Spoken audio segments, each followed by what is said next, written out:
γάμους που συζητιόταν για μήνες, το είχαμε κάνει τόσο μεγάλο θέμα, παρόλο που δεν ήταν.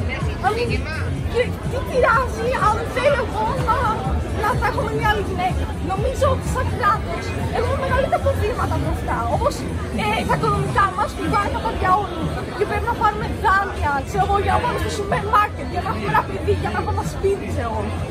Και όπως για τη βία στα σχολεία και γενικά στις πόλεις παντού, ξέρω εγώ, στις κοινωνίες μας και αυτά. Και κάνουμε ένα τόσο μεγάλο θέμα από τα βασικά ανθρώπινα δικαιώματα. Το όνομά σου? Να σου άκουσει.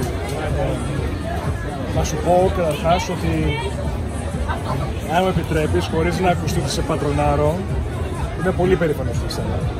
Δεν είμαι πατριώτης, αυτά. Όχι, πατρονάρω, δηλαδή δεν θέλω να εμφανιστώ ότι είμαι σοφότερος από σένα. Απλά το εννοώ ότι. Είστε μεγαλύτερος, σίγουρα έχετε περισσότερες γνώσεις όλα αυτά. Μην είστε σίγουροι. Νομίζω ότι όλοι μας έχουμε γνώσεις, είτε είναι βιωματικές, είτε είναι από τη δουλειά μας, είτε στις σπουδές μας. Αυτό μπορώ να σου πω ότι είμαι περήφανος για σένα. Είμαι περήφανος για σένα που εκφράζεσαι τόσο ειλικρινός και που λες τα πράγματα με το όνομά τους, δεν φοβάσαι τον εαυτό σου και επίσης. Πριν μία ώρα έμαθα ότι εδώ είσαστε.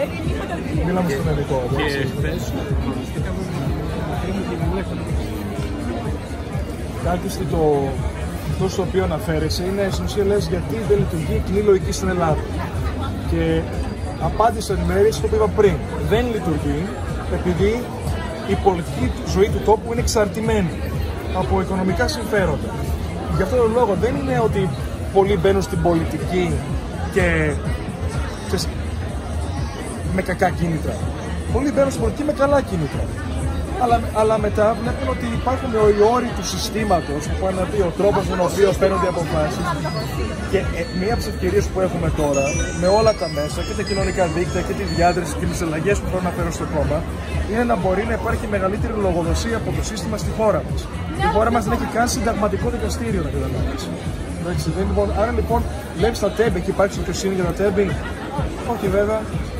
Θυμάμαι, μας είχαμε στο σχολείο, ήταν ένας καθηγητής που είχε πάει για μάρτυρα στο δικαστήριο, γιατί στο ποδόσφαιρο είχαν μαλώσει δύο παππούδες, ο ένας έσπρωξε τον άλλον και ο άλλος πέθανε. Αυτός ο δολοφόνος ουσιαστικά δεν πήγε ποτέ στο δικαστήριο, γιατί πάντα ξέρω κάτι τύχαινε, ήταν άρρωστος στο σχολείο ή μιλούσε τους όρους του. Αυτό το σύστημα με την τηλεόραση λένε ότι παίρνουμε τον νόμο στα χέρια μας, όπως οι δύο άντρες που πήγαν να δίνουν τον όποιο που είχε δικλείσει να βρουν μια κατάσταση. Αυτό ναι μεν είναι λάθος, αλλά εφόσον η δικαιοσύνη στην Ελλάδα δεν λειτουργεί, τι άλλο πρέπει να κάνουμε? Πρέπει να αλλάξουμε. Όχι, αντιθέτως, αυτό που έκανες, εσύ είπες ότι είδες ότι ήμουν εδώ πέρα από το ίντερνετ, το είδες? Ωραία, στην επικολλητή σου και ήρθες.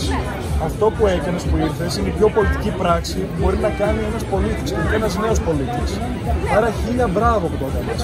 Και μακάρι να μπορέσει να πείσεις τους φίλους σου, τους φίλους σου, να έρθουν και εκείνοι στην επόμενη συγκέντρωσή μας. Η δική μου ευθύνη είναι το κόμμα να γίνει ο λαός του. Δεν είναι διαιρεμένο στο κόμμα, περνάει μια διαδικασία.